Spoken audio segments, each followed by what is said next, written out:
Plug it in, plug One it out in. every 7 men do, it's okay. Yeah. They got crazy still. Right.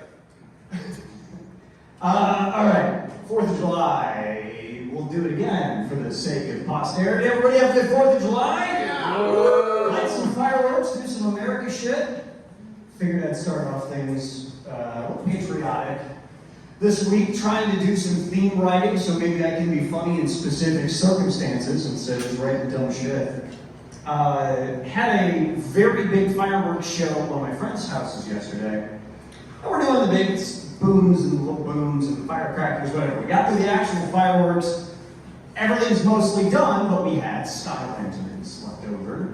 If you're familiar with the sky lanterns, those are a lot of fun, right? They're really great. Objectively, on a super clear night, you're seeing a bunch of lights float through the sky.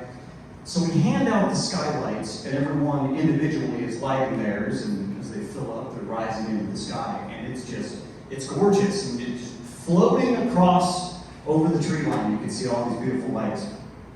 I turn around and I see one of the younger guys has his lit, but it's not rising.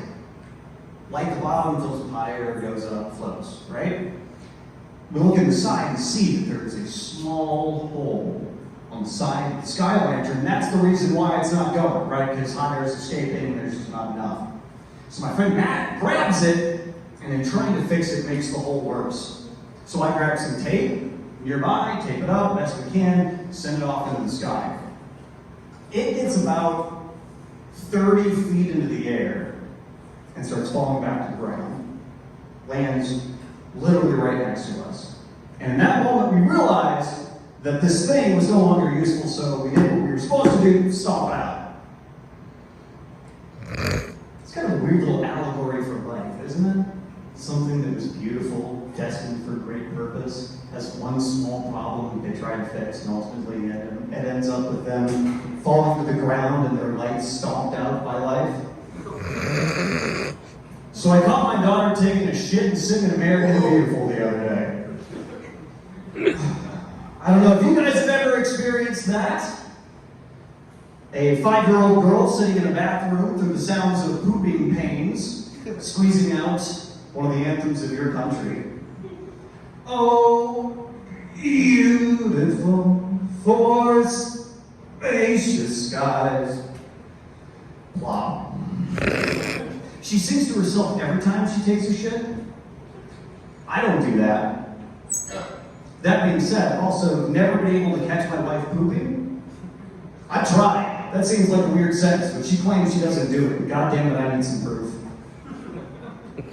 So I worked in a fireworks warehouse leading up to the 4th of July weekend. That's what I've been doing. 12-hour days, moving boxes, shipping fireworks.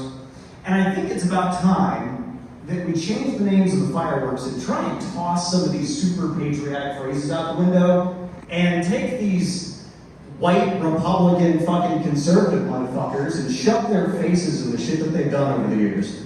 So instead of America's freedom, let's just call this one the 3/5 compromise. Or instead of sunrise blossom, we'll call this one Japanese internment. And over on this side, we're going to do the absolute best we can, but unfortunately smallpox blankets is officially made it onto the list. And from there, we're going to test these guys. We're going to love more, things that are explode or white guilt. Speaking of white guilt, there's actually a movement at a school district down in Texas. They are trying to step down how serious they address slavery with kids in grade school. Right? They're trying to make it easier. We know why they're doing it. They're doing it to cut down the white guilt. Let's make them feel slowly more guilty. Fuck that shit. 1998, I was in 4th fucking grade, sitting inside Concord Eastside Elementary School, and that shit was real as hell. You had black friends, you had yellow friends, you had friends of all colors, and it never occurred to you until Mr. Softheart sits down in front of you and says, Carl, Devon, here's why your relationship's gonna be really fucked up for the rest of your lives. You're gonna feel really guilty about what you did, Carl, but the good news is, Devon's just gonna exist, and that's gonna make you feel guilty too. Final joke for you here. I've been working on a new sex move for myself and my wife. This one takes some time. also patriotic themed. It's called the Abraham Lincoln. Here's how it works out. It takes some pre-thought. Step one, throw your cues out.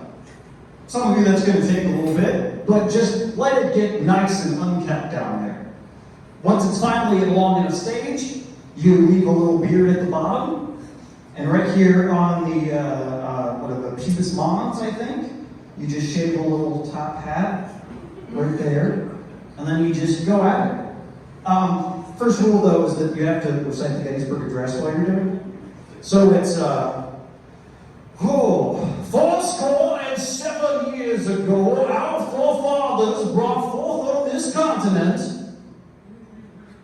a new nation dedicated to the prosperity that all men are created equal. And by the way, bonus points if when you come, you can also scream for your dead son Willie. Winner! There's an alternative to the sex move where you wait until it's that time of the month. We call it a night at Ford's Theater. That's all for you guys.